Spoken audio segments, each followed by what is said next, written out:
अत्यंत निद्रा, ये सोने के सुख में नहीं जीवन बर्बाद करना चाहिए। एक नियत समय रखो सोने का, अभ्यास कर लोगे बिल्कुल बिना अलार्म बजे आपकी नींद खत्म हो जाएगी।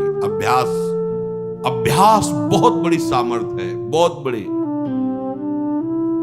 अगर नींद लेने का आपने अभ्यास बना लिया है तो ये आपके जीवन को नष्ट करने का बहुत बड़ा साधन बन गया। कुछ लोगों को सोने में सुख मिलता है कि सोते रहो। भैया कमाने आए हो, बड़ी मुश्किल से पास बना है इस भारत भूमि में तुम्हारे जन्म हुआ, मनुष्य होने में कुछ दिन के बाद ये सब खींच लिया जाएगा।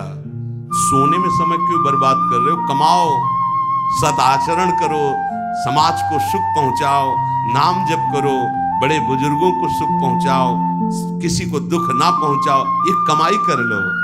कमाई करने आए हो या तुम्हारा कुछ नहीं, न था ना है न रहेगा। होश में तुम्हें जो पद मिला है, जो सामग्री मिली, जो जीवन मिला है, लगा दो पर सुख में और निरंतर भजन करते हुए जीवन मुक्त हो जाओ। क्योंकि स्वसुख में पाप बने हैं तो तत्सुख में समस्त पापों पर विजय प्राप्त कर लो। पर समझ नहीं आता। हर समय हमें सावधान रहना है। एक समय नींद को देना है, उचित दे लो, क्योंकि आप साधक हो, उचित दे लो। इसके बाद इससे शत्रु की तरह बर्ताव करो। अभ्यास बहुत बड़ी ताकत है, बहुत बड़ी ताकत। ये कोई सिद्धि नहीं, अभ्यास।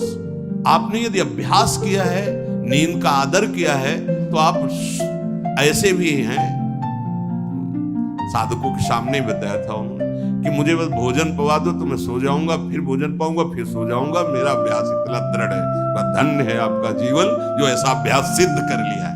अरे बर्बाद करने के लिए सोना थोड़ी है। तो यहां कह रहे अति निद्रा, उचित निद्रा आवश्यक है। जब तक शरीर भाव में साधना हो रही तो जरूरी है। और ईर्ष्या, दूसरे की बढ़ोतरी देखकर जो ईर्ष्या होती है, जो जलन होती है, ये उपासक को उपासना में बढ़ने नहीं देती। इसको संभालिए। एक ही उपाय है जिस पे ईर्ष्या हो, भगवत भाव करना। प्रभु मैं आपको जान नहीं पा रहा हूं, फिर भी मेरे अंदर में आपके ही प्रति है, क्योंकि आप ही है ना प्रभु, मेरा सुधार कर दो। बहुत जल्दी सुधार हो जाएगा। मोह, भले परिवार में रह रहे हो, पर इतनी तो बात समझ लो, ना वो तुम्हारे हैं ना तुम उनके हो। ये तुम्हें समझ में भले ना हो, पर डाल लो। सुत बनितादि जान स्वार्थ रत ना करू नेह सभीते, अंत ही तो ही तजेंगे पामर तू न तजय बहीते। जैसे आप स्टेशन में होते हो तो किसी से मोह थोड़ी करते हो। बैठे हैं सब आसपास, कोई चाय पी रहा है, कोई हंसी मजाक कर रहा है, बातें कर रहे हैं, सब मिलान हो रहा है। गाड़ी आई, किसी से कोई मतलब नहीं, अपनी गाड़ी में। ऐसे ही जैसे प्याऊ में हम खड़े हैं, भीड़ है, पानी पिया, चल दिया। ऐसे ही आपको समय मिला है 70 वर्ष, 80 वर्ष, 100 वर्ष, उन जनों के बीच में रहकर अपनी गाड़ी का इंतजार करो और भगवत प्राप्ति करके अपने परम धाम जाओ। पर अगर नहीं समझ पाए तो ये माया ऐसा लगती है, मेरा पुत्र, मेरी पत्नी, मेरा परिवार, मैं, पूरा समय चला जाता है। फिर जिनको तुमने मैं करके अब वो अंतिम समय दिखाई देता है। कोई अपना नहीं, कोई अपना। अभी मतलब आप तो अपने ही घेरे में हैं, जैसे अपने लोग भ्रमण किए तो देखा है। रो रहे हैं, उनके परिवार वाले उनसे बात भी नहीं करते हो। अवस्था ऐसी है कि डंडा के सहारे 2-4 कदम चल सकते हैं। वस्त्र मल से कौन साफ करे उनका। ऐसी, ये नहीं कि वो किसी एक की बात हो, ये स्वार्थी संसार कोई किसी का। तो हम ये नहीं कहते कि भाग जाओ, हम ये कहते उन्हीं के बीच में रहकर उनके हृदय में विराजमान प्रभु से अनुराग करो, ना कि देह से। देह एक सीमित समय वाला है, तुम्हारा भी और उनका भी छूटेगा। भगवत भाव करके खूब प्रेम करो, खूब सेवा सबकी करो।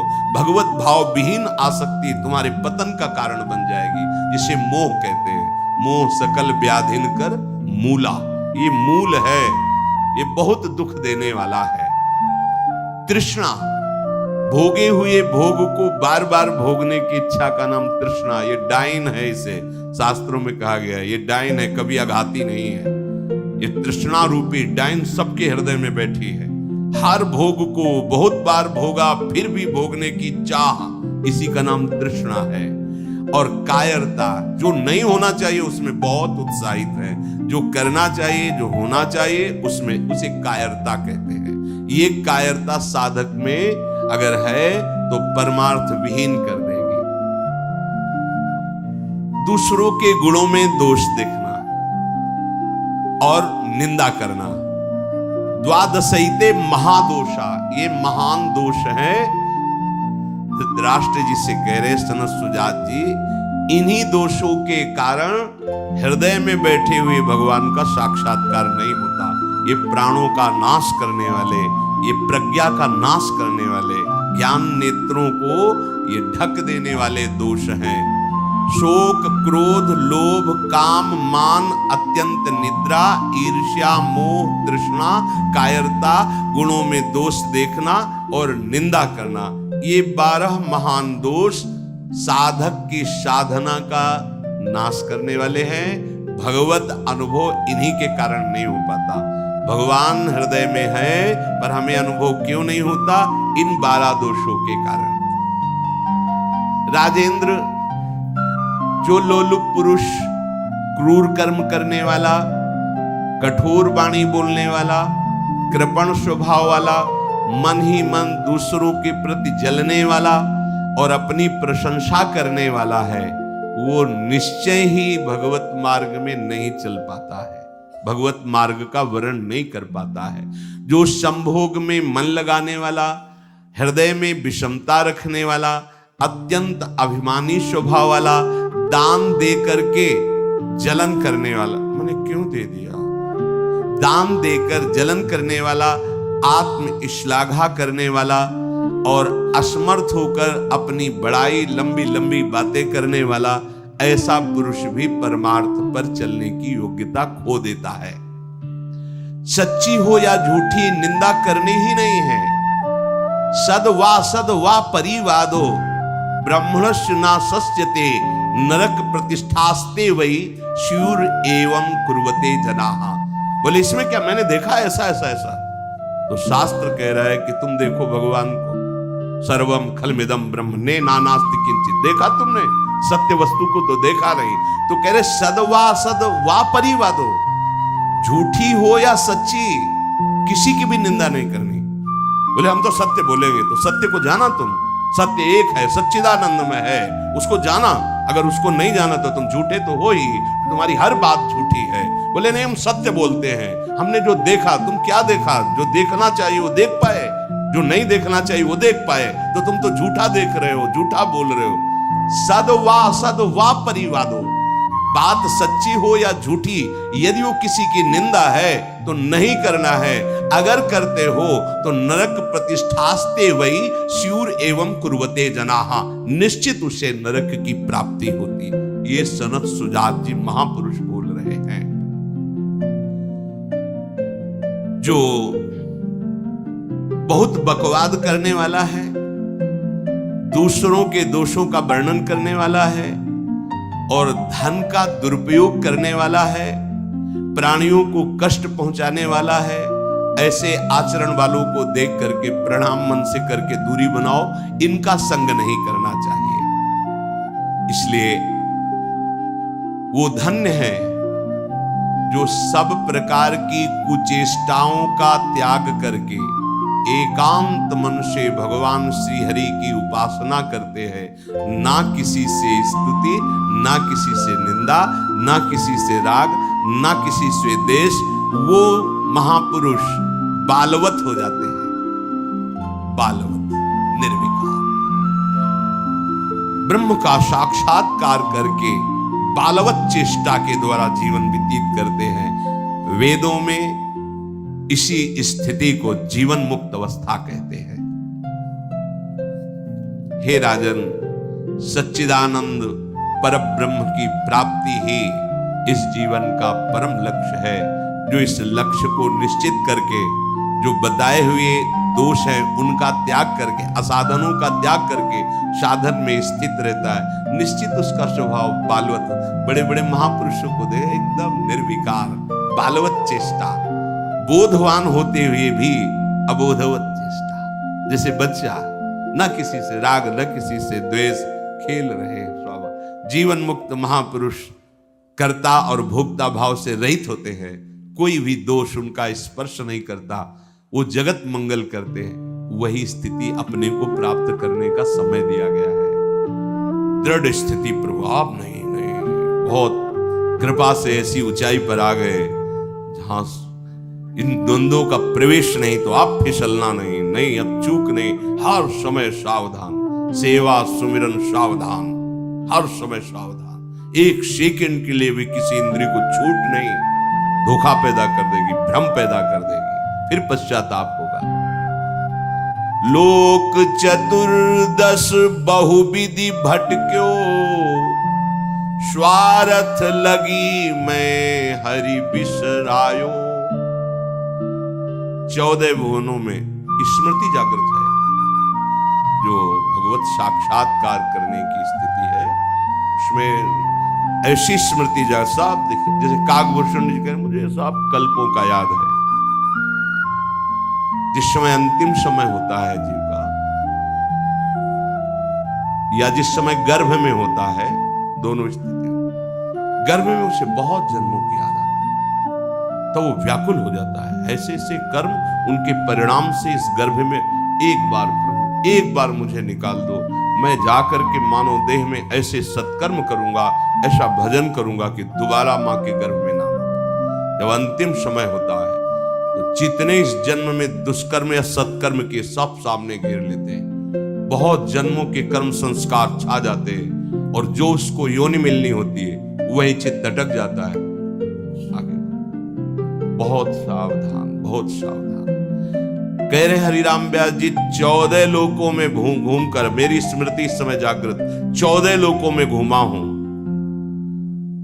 हर जगह सुख भोग की लालसा में हरि का विस्मरण ही होता रहा। हरि का स्मरण कब होता है अखंड? जब लौकिक सुखों की, भोगों की चाह खत्म हो जाती है। होगी कैसे? भगवान नाम जप से। हरि का विस्मरण कब होता है? जब किसी भी भोग में मात तो करके भोग रहे होगे, उस समय हरि, और अगर हरि स्मरण है तो उसमें सुख नहीं मिल सकता, क्योंकि सत्य प्रकाश तुम्हारे साथ है। इसीलिए बड़े भाग्यशाली जन हैं जो रात दिन नाम का पहरा बैठा लिए, रात दिन उठे बैठे चले फिरे खाए पिए सब क्रियाएं हो रही, पर भगवत स्मरण परायण बड़े महाभाग्यशाली। ये जो लोग कहते हैं ना, अरे नाम में रुचि नहीं हो रही, नाम चल नहीं रहा, भाई सिद्ध तो नहीं हो गए ना। रुचि तो भोगों में है, अब नाम अरुचि पैदा करेगा भोगों में, फिर नाम में जब रुचि आएगी तो नामी का रूप झलकेगा। धैर्य पूर्वक जपिए। 14 भुवनों में घूम आया, इसी स्वार्थ ने सुख भोग की लालसा ने हरि विस्मरण कराया, हरि बिसरायो। करोड़ों ऐसे अपराध किए जन्म जन्मांतरों में, जिन्हें ब्रह्म हत्या कहते हैं, पंच महापाप कहे गए हैं। कैसी बुद्धि मलिन हो गई है कि इन पंच महापापों को हम मनोरंजन समझते हैं, सुख का साधन समझते हैं। मदिरा पीना, पर स्त्री गमन करना, द्वैत कीड़ा, हिंसा, स्वर्ण चोरी, ये 5 महापाप हैं। बोले हम तो हिंसा नहीं करते, अगर मांस खाते हो तो हिंसक ही हो, वही दंड मिलेगा जो हिंसा करने वाले को मिला है। वैसे जैसे कोई गौ हत्या करता है और आप मांस खाते हैं, तो बिल्कुल वही हत्या आपको प्रताड़ित करेगी, आपको जलाएगी, आपका नाश करेगी। कोटि गाय ब्राह्मण मारे को ताप पाप उपजायो। ब्रह्म हत्या जैसा पाप लगता है। देखो कैसी मलिनता है। इसको हम आनंद समझते हैं, मनोरंजन समझते हैं। यह है भारी विपत्ति संपत्ति की। बहुत बहुत सावधान। यह ऐसा धुआं उठा है कलिकाल का, मलिनता का, कि पापाचरण में रति है। जैसे निष्ठावान धर्मात्मा पुरुष धर्म से विचलित नहीं हो सकता, ऐसे ही हम अधर्म निष्ठा वाले बन रहे हैं। स्वागत में तो मदिरा ही प्रधान हो रही है। कैसा कैसा बुद्धि काम नहीं कर रही, कैसे मंगल होगा, कैसे सुख होगा, जिसे शास्त्र के रचयिता भगवान स्वयं श्री कृष्ण द्वैपायन व्यास देव जी वो कह रहे हैं ये पंच महापाप है, ये ब्रह्म हत्या के समान है। कैसा कैसा मनोरंजन, मित्र मिले क्या स्वागत में मदिरा रखी जाए, और बहुत धनी है ऐश्वर्यवान मांस भक्षण और व्यभिचार, मनोरंजन के लिए द्वैत कीड़ा, दूसरों का धन अपहरण करना, हिंसा करना स्वभाव। क्या हो रहा है? बोले पाप ताप उपजायो भारी ताप। कल जो है किसी को पूरी चमड़ी सड़ रही है, पूरी चमड़ी चिल्ला रही, पूरी चमड़ी उधेल रही, खून रक्त ऐसे मक्खियां भिनभिना रही। क्या हुआ? कर्म बिगड़ गया, मानव देह मिली, जीना मुश्किल है, प्रतिपल अब जब तक जिए तब तक वो चीखता रहेगा। अर्थ नहीं है औषधि के लिए, कोई पास नहीं जा रहा है। आप समझो, जब कर्म अपना दंड देना प्रारंभ करेगा तो कोई तुम्हारी रक्षा नहीं कर पाएगा। बात समझो।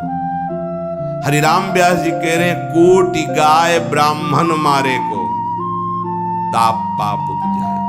आप देश विदेश घूम रहे, आप मांस भक्षण कर रहे हैं, क्या आपको ये जानकारी है कि विधर्मियों ने तलवार की नोक पर उसको पवाने की चेष्टा करते थे तो गर्दन कटवा लेते थे जन, पर उसको कभी जवान पे नहीं रखा, ऐसे चीर दिए गए, स्वीकार कर लिया, पर उन्होंने उसको रख। आज तुम पैसे देके खाते हो, तुम जानकारी करते हो कि जो तुम देश विदेश ऐसे घूम रहे हो, गर्दन उतरवाना स्वीकार कर लिया पर चखा नहीं।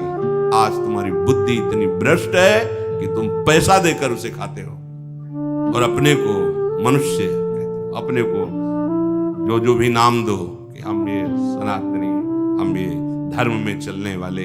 आप क्या? सनातन भगवान का नाम है, भगवान का नाम सनातन है। तुम भगवान के हो तो भगवान की आज्ञा का पालन करो, तुम्हारे लिए जो बना हुआ आहार है उसे आप पाओ, धर्म पूर्वक चलो। महापाप हम हर्षित होकर करते हैं, बातें बड़ी बड़ी ज्ञान वैराग्य बड़ी उन्नति की बातें करते हैं, और हमारे आचरण कैसे होते हैं। सुधार करो भाई, सुधार कर लो। अगर आपको ये मानव देह मिला है तो संभाल कर लो, नहीं कितनी योनियों में भटकना पड़ेगा अभी पता नहीं। अज्ञान के कारण लगता है देख लेंगे, कुछ नहीं, सावधान हो जाओ। यदि आप जिस पशु का मांस खाते हैं उसी पशु की हत्या का आपको पूर्ण दंड मिलेगा। यानी मैं खरीद लाता हूं, मैं कोई हत्या तो नहीं करता, लेकिन आप पा रहे हैं ना, वही पाप आपको लगेगा, वही कर्ता प्रेरक अनुमोदन। आगे कह रहे हैं कबहू स्वपचु शरीर धर्यो में, चोरी बल उदर बढ़ायो, कबहू कविद्या बाद स्वाद लगी, ब्राह्मण हुए पूजवायो, हरि बिनु छीन ना कहूं सुख पायो। कभी नीच प्रवृत्ति धारण करके, नीच योनि में जन्म लेकर के नाना प्रकार की चोरी कपट छल, बस कैसे पेट भरे। कभी बहुत विद्वान होकर के विद्या के अभिमान में तर्क विवाद करते हैं, प्रकांड पंडित थे, ये जहां भी जाते थे विजयश्री विद्वता से प्राप्त करते थे। तर्क जिह्वा में ऐसी प्रवीणता थी, कोई इनके सामने टिकता नहीं था। तो वहां फिर नमस्कार पूजा सम्मान वाहवाही। कबहू कविद्यावाद स्वाद लगी, ब्राह्मण हुए पूजवायो, जब कोई प्रणाम करता है, नमस्कार करता है, प्रशंसा करता है, अच्छा लगता है। वो अच्छा लगना देह भाव को पुष्ट करके भगवत विस्मृति के गर्त में गिरा देगा। कबहू करंक निशंक भयो, घर घर फिर जूठो खायो। कबहू क सिंहासन पर बैठो, छत्र चौर ढरवायो। कभी तो इतनी गरीबी देखी है, कभी किसी योनि में ये देखा कि राजा बन गया, छत्र चौर बड़ा वैभव, लेकिन उधर गरीबी में भूख से व्याकुल होकर भगवत स्मृति रहित जीवन गया। कभी इतना वैभव कि उसके अभिमान में प्रभु को भूलकर भटकता रहा। ये ऐसी माया है कि जो जहां है उसी में आसक्त है। महाभारत में प्रसंग आता है, भगवान व्यास देव जी जा रहे थे तो एक नाली का कीड़ा निकलकर बड़ी तीव्र गति से मार्ग को लांघ रहा था। वह भाई इतनी रफ्तार से आप जा रहे हो, क्यों, क्या पीड़ा है तुम्हें? बोले उस साइड की नाली में मुझे जाना है और भयभीत हूं। क्यों भयभीत? तुम्हें गाड़ी की आवाज नहीं सुनाई दे रही? बैलगाड़ी आ रही, वो हमारे ऊपर चढ़ेगी तो मैं मर जाऊंगा। भगवान व्यासदेव जी सर्वभाषाओं का ज्ञान रखने वाले, उन्होंने कहा तुम्हें इस कीड़े शरीर से इतना प्यार है? अरे ये शरीर नष्ट होगा तो दूसरा शरीर मिल जाएगा। बोले आपको जो व्यास शरीर प्रिय है ना, ये उतना ही हमें ये कीड़े का शरीर प्रिय है। भगवान व्यास देव जी ने कहा बड़ी भगवान की विचित्र माया है, अब हम तुम्हारा परम कल्याण करेंगे। तुम एक बार मेरे कहने से रुक जाओ, अभी शरीर छूटेगा और तुम सुख को प्राप्त होगे, तुम्हें दुख नहीं मिलेगा शरीर छूटने के समय। स्तब्ध किया उसको, वो गाड़ी आई कुचल के। उसका फिर चतुर्वर्ण में जन्म हुआ मनुष्यों ने। वो जब नवयुवक हुआ तो अपने इन्हीं सब कार्यों में जो चतुर्वर्ण के कार्य उसी में मगन गए। भगवान व्यास बड़ा बड़ा प्रसंग है, मुझसे छोटा करके, भाई तुम कौन हो? अपना परिचय, मैं अमुक हूं। नहीं नहीं, तुम्हें याद है? अब स्मृति जाकर, हाँ मैं वही कीड़ा हूं जो आपसे, तो देखो तुम फंस गए ना फिर यहाँ। जैसे तुम्हें कीड़े का शरीर प्रिय था, ऐसे तुम ये इस शरीर में नहीं नहीं, इसको भी छोड़ो। भगवान व्यास देव जी ने वो शरीर छोड़ा। क्रम से वो प्रथम वर्ण में जब उसको ऐसे राजा बना, तृतीय वर्ण, ओ चवर डुलाए। तुम्हें याद है हर वर्ण में उसका जन्म हुआ क्रम से, तुम्हें याद है? हाँ मैं चक्रवर्ती राजा हूं, मेरा है भाई वो, मुझे स्मृति नहीं नहीं। तब पूर्व, हाँ मैं नाली कीड़ा था, मैं ये समझो। भगवत स्मृति धारण करो, इसमें राग मत करो, वहां से त्याग करो। जब प्रथम वर्ण में जन्मा, वो अपने कार्य में विद्वान होकर ऐसे वो पुरोहिता। फिर भगवान व्यास देव, तुम्हें याद है? शास्त्र याद है? ये सब नहीं, पूर्व स्मृति याद है? पूरी याद कर। हाँ भगवान, अब एकांत वन सेवन कर और मैं जो ब्रह्म विद्या का उपदेश कर रहा हूं उसको धारण कर तो परम पद को प्राप्त हो। उसमें दिखाया कि जिस शरीर में जीव जाता है उसी को ऐसा मानता है ये मेरा है, और मानो पहली बार मैं इस सृष्टि में आया हूं, सब भूल जाता है और जो उसके सामने परिवार भोग उसी में आसक्त होकर उसी का चिंतन करके, ये बहुत काल से चल